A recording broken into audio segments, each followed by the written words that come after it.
Permainan sepak bola Muhammad Buyana SPD MPD. Sepak bola adalah olahraga yang sangat digemari oleh siswa. Olahraga satu ini memacu adrenalin serta mengasah skill para pemainnya. Selain itu, sepak bola juga melatih siswa untuk berpikir kritis dan melakukan analisa secara cepat dalam setiap keadaan. Meski berkesan simpel, tapi faktanya masih banyak siswa yang mengeluh betapa sulitnya memenangkan pertandingan. Sementara itu, ada banyak sekali teknik dasar yang harus dikuasai oleh pemain, mulai dari menendang, mengoper, menggiring, menembak, dan lain sebagainya. Tapi, mari kita klasifikasikan teknik tersebut berdasarkan polanya saja. Berdasarkan buku pedoman siswa, kita menyebutnya sebagai pola bertahan dan pola penyerangan sepak bola. Dalam permainan sepak bola, terdapat kerjasama, skill, dan strategi yang matang.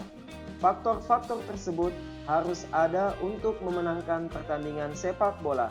Ada pula strategi formasi yang bagus untuk menunjang performa setiap pemain. Strategi tersebut berupa pola menyerang dalam permainan sepak bola dan pola bertahan dalam permainan sepak bola. Pola penyerangan dan pertahanan dalam permainan sepak bola. Menguasai teknik dasar sudah menjadi kewajiban bagi seorang pemain profesional.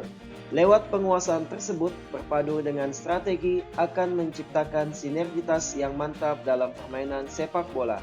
Nah, pola penyerangan dan pertahanan sepak bola merupakan dua aspek yang tidak boleh dilewatkan. Karena dengan mengatur pola permainan itulah kita bisa menguasai jalannya pertandingan.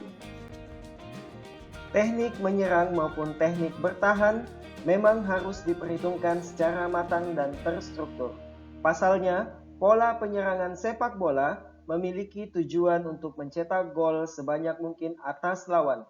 Sedangkan pola pertahanan dalam sepak bola memegang peran penting untuk melindungi gawang sendiri agar tidak kebobolan. Dua aspek yang saling bertentangan tersebut memang tidak bisa dipisahkan karena punya tujuan yang sama, yakni memenangkan tim masing-masing. 1. Pola penyerangan permainan sepak bola. Pembahasan yang pertama ialah pola penyerangan dalam permainan sepak bola. Pola penyerangan sepak bola merupakan strategi yang disusun untuk menyerang daerah lawan dan memasukkan bola ke gawang lawan agar tercipta sebuah poin atau angka. Pola penyerangan ini memiliki tujuan agar terjadi sebuah gol dalam jumlah yang banyak sehingga permainan sepak bola dapat dimenangkan. Pola penyerangan dalam permainan sepak bola akan berjalan dengan baik apabila daya tahan maupun stamina setiap pemain kuat.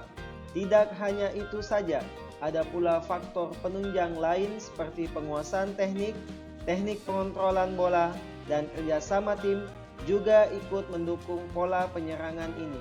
Pola penyerangan sepak bola harus disusun dengan matang agar lawan mendapat tekanan sehingga bola tidak dapat direbut. Pola penyerangan dalam permainan sepak bola dapat dibagi menjadi beberapa jenis. Setiap jenis pola penyerangan sepak bola memiliki susunan yang berbeda. Setiap jenis pola memiliki kegunaan masing-masing. 1. Pola gerakan tersusun. Gerakan tersusun merupakan jenis pola penyerangan sepak bola yang disusun menurut posisi pemainnya.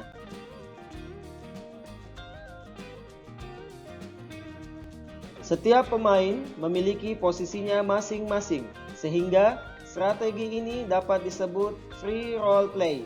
Contohnya, seorang pemain berada dalam posisi gelandang tengah, maka tugasnya berada di area tengah lapangan, sehingga ia tidak boleh meninggalkan tempatnya tersebut. Dengan posisinya tersebut, ia tidak dapat mundur ke belakang ataupun maju ke depan. Sistem ini berlaku untuk posisi setiap pemain. Posisi tersebut misalnya sayap kanan, sayap kiri, back, dan sebagainya pola penyerangan sepak bola ini harus dilatih lebih matang agar tim dapat melewati pertahanan lawan dan dapat mencetak gol. Pola yang harus diperhatikan meliputi tendangan penjuru, tendangan bebas, tendangan pertama ataupun lemparan ke dalam. 2. Pola menghadapi pertahanan rapat. Gerakan penyerangan yang dilakukan untuk mengatasi pertahanan lawan yang rapat dan sulit ditembus. Ada banyak pola penyerangan dalam permainan sepak bola yang digunakan untuk menghadapi pertahanan rapat dari lawan. Untuk menghadapinya, kalian dapat mengoper bola panjang secara langsung agar lawan dapat keluar dari pertahanan mereka. Pola penyerangan sepak bola ini memang berguna untuk memancing lawan agar pertahanan mereka dapat ditembus. Pola ini memanfaatkan sayap kanan dan sayap kiri dalam mengacaukan pertahanan lawan. 3. Pola mencari ruang kosong. Pola penyerangan sepak bola ini bertujuan untuk melakukan pola operan terobosan agar penyerangan dapat berjalan dengan baik dengan mencari ruang kosong.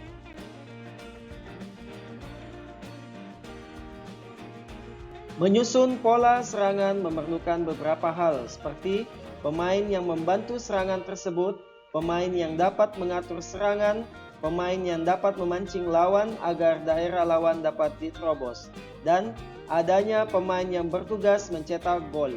Hal-hal tersebut diperlukan agar penyerangan dapat dikombinasikan dengan baik. Selain itu, pemain juga harus pintar memahami kelemahan dari pemain lawan. 2. Tipe formasi penyerangan permainan sepak bola. Formasi dalam permainan sepak bola dapat diartikan sebagai cara seorang pelatih dalam menempatkan posisi pemainnya dalam susunan dan strategi untuk memainkan permainan dalam tim. 1. Pola 4-3-3. Formasi 4-3-3 banyak dipakai oleh para klub sepak bola karena efisien dalam bertahan maupun menyerang. Formasi sepak bola, pola penyerangan ini terdiri dari 4 pemain bek, 3 pemain gelandang, dan 3 pemain penyerang. Di bagian belakang formasi terdapat 1 pemain yang bertugas sebagai bek kanan, 2 pemain yang bertugas sebagai poros halang, dan 1 pemain yang bertugas sebagai bek kiri. Formasi ini juga menempatkan gelandang kiri, gelandang kanan, dan gelandang tengah di bagian tengah lapangan. Selanjutnya, bagian depan formasi terdapat penyerang kiri, penyerang kanan, dan penyerang tengah. 2. Pola 4-2-4. Ada banyak pola penyerangan dalam permainan sepak bola yang digunakan untuk menghadapi pertahanan rapat dari lawan. Untuk menghadapinya, kalian dapat mengoper bola panjang secara langsung agar lawan dapat keluar dari pertahanan mereka. Pola penyerangan sepak bola ini memang berguna untuk memancing lawan agar pertahanan mereka dapat ditembus. Pola ini memanfaatkan sayap kanan dan sayap kiri dalam mengacaukan pertahanan lawan. 3. Pola 3-2-5. Pola penyerangan ini terdiri dari 3 orang pemain belakang, 2 orang pemain tengah, dan 5 orang pemain depan. 3 orang pemain belakang terdiri atas bek kanan, libero, dan bek kiri. 2 pemain tengah terdiri atas gelandang kanan dan gelandang kiri. 5 orang pemain depan terdiri atas penyerang kanan luar dan kanan dalam, penyerang kiri dalam, dan kiri luar, serta penyerang tengah. 3. Pola pertahanan permainan sepak bola. Bertahan merupakan strategi terbaik ketika tim kalian sedang terpojok atau kesulitan menyerang. Dalam beberapa kasus, pola pertahanan sepak bola yang kuat justru bisa menciptakan celah sehingga terjadilah serangan balasan. Hal ini pun sesuai kata pepatah di mana bertahan adalah cara menyerang terbaik. Dalam permainan sepak bola, terdapat pola pertahanan yang harus Anda susun agar lawan tidak dapat menerobos daerah sendiri. Pola pertahanan sepak bola merupakan sebuah strategi yang disusun secara matang agar daerah sendiri dapat terjaga dan tidak kebobolan lawan. 1. Pola pertahanan man to man. Man to man atau menandai lalu menghadapi lawan satu merupakan pola pertahanan sepak bola yang cukup efektif. Pertahanan ini dapat dilancarkan dalam keadaan membawa bola ataupun tidak membawa bola. Pemain lawan yang berada dalam daerah pertahanan harus dijaga dengan ketat. Apabila pemain lawan tersebut berada di luar daerah pertahanan, maka pemain penjaga tidak bertugas mengawal lawan tersebut. Tapi saat musuh berada di zona pertahanan, maka pemain belakang pun harus menempel pada lawan untuk mengurangi ruang geraknya. Dengan demikian, pembawa bola pun akan kesulitan melakukan umpan atau mengoper. 2. Pola pertahanan area. Pola pertahanan area merupakan pola pertahanan sepak bola yang dilakukan dengan cara membuat sebuah formasi di dalam area sendiri, menggunakan prinsip menunjang agar dapat mempertahankan area sendiri.